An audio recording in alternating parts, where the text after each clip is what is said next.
जी, अस्सलाम वालेकुम रहमतुल्लाह। यार आज की वीडियो रोमानिया वर्क परमिट के बारे में, रोमानिया वीज़ा रेशो के बारे में बात करेंगे, रोमानिया के परमिट लेट क्यों हो रहे हैं इसके बारे में बात करेंगे, फिज़िकल सबमिशन के बारे में बात करेंगे और एम्बेसी की सूरत हाल के बारे में बात करेंगे। तो और सबसे अहम जो सवाल इस वक़्त जो सबसे ज़्यादा मुझसे किया जाता है वो ये है कि भई हम काम किससे करवाएँ? इसके बारे में वीडियो बनाएँगे। तो सबसे मेन जो सवाल है वो इसके ऊपर बात करते हैं कि भई हम काम किससे करवाएँ, ठीक है? तो लोग बोलते हैं जी हम जो हमें बताएँ कोई मशहूर एजेंसी का बताएँ।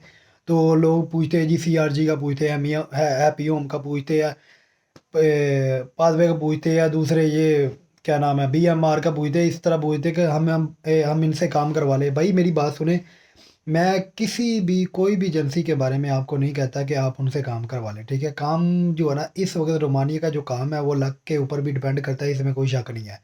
वर्क परमिट लेट हो रहा है इसमें भी कोई शक नहीं है, ठीक है? लेकिन ये एक सबसे जो मेन मसला बन रहा है वो फिज़िकल सबमिशन का बन रहा है, ठीक है? फिज़िकल सबमिशन जो है ना थोड़ी-सी लेट हो रही है जिसकी वजह से वर्क परमिट लेट हुआ है।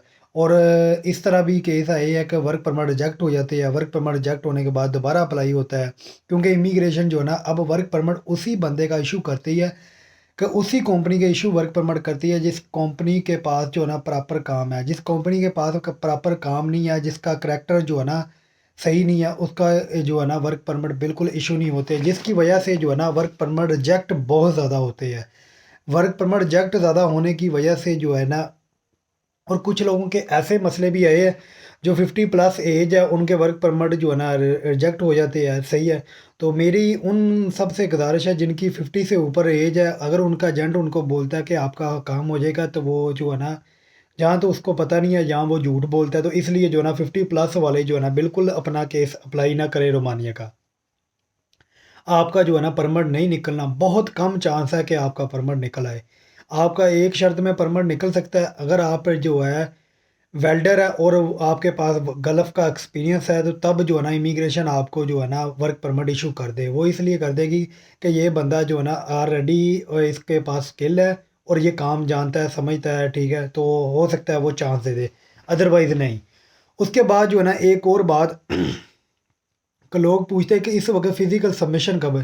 यार फ़िज़िकल सबमिशन जो है ना वो 2 मंथ से लेकर जो है ना इस वक्त 2 मंथ के बाद ही फ़िज़िकल सबमिशन होती है, उससे पहले जो है ना नहीं होती है, ठीक है? पहले ये होता था कि 15 से 20 दिन बाद जो है ना फ़िज़िकल सबमिशन हो जाती थी। अब इतने में जो है ना ऑनलाइन सबमिशन नहीं होती।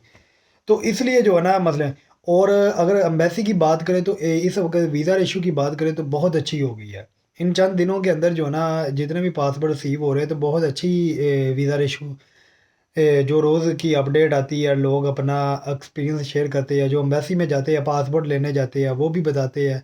तो माशाल्लाह वीज़ा इशू बहुत ज़बरदस्त है। हालाँकि शेंजन में आने के बाद जो है ना रोमानिया की हवा जो है ना ख़राब नहीं हुई, हवा अभी तक तो ठीक है, लेकिन इंशाल्लाह आगे भी ठीक रहेगी। बस ये एक एक और सवाल होता है कि जो है ना अब हमें बताएँ कि जो है ना रोमानिया के स्पीड से काम कब होगा? भई रोमानिया का स्पीड वाले दिन जो है ना वो चले गए। अब जो है ना रोमानिया का दिन-ब-दिन जो है ना काम स्लो ही होगा। बस ये दुआ करें कि रोमानिया का वीज़ा इशू इसी तरह बरकरार रहे। अगर मिसाल के तौर पे इतनी देर के अंदर वर्क परमिट आ जाता है, लेकिन ये है कि अगर वीज़ा रिजेक्ट होता है तो बंदा ज़्यादा डिसहार्ड होता है। तो इसलिए जो है ना अल्लाह पाक जो है ना सबके लिए आसानियाँ करे, सबके लिए जो है ना अच्छा हो जाए, तो बाकी जो होगा बेहतर ही होगा।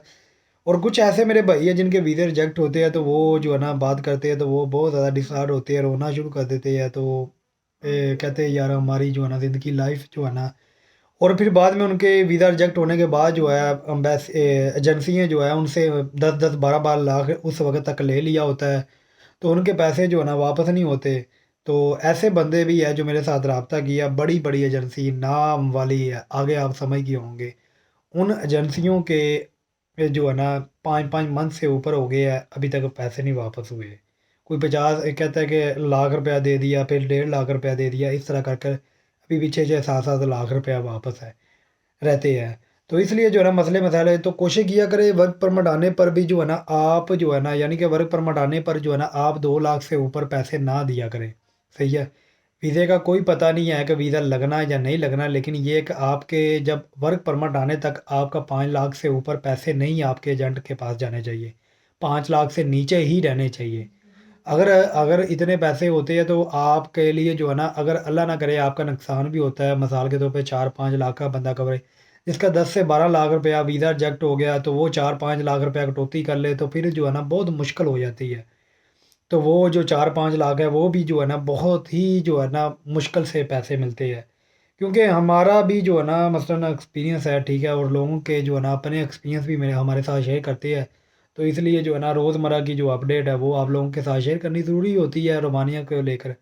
और कुछ हमारे ऐसे भाई हैं जो कहते हैं कि रोमानिया का ही हमने रोमानिया ही जाना है, और उनके 3-3 दफ़ा भी वीज़ा रिजेक्ट हो गए, दोबारा अप्लाई। तो मेरा उनसे उनसे दरख्वास्त है कि अगर जिनका रोमानिया का वीज़ा रिजेक्ट हो जाता है तो वो अप्लाई ना करें, क्योंकि जिनका वीज़ा रिजेक्ट हो जाता है बहुत कम चांस है उनका वीज़ा स्टैम्प होने वाले।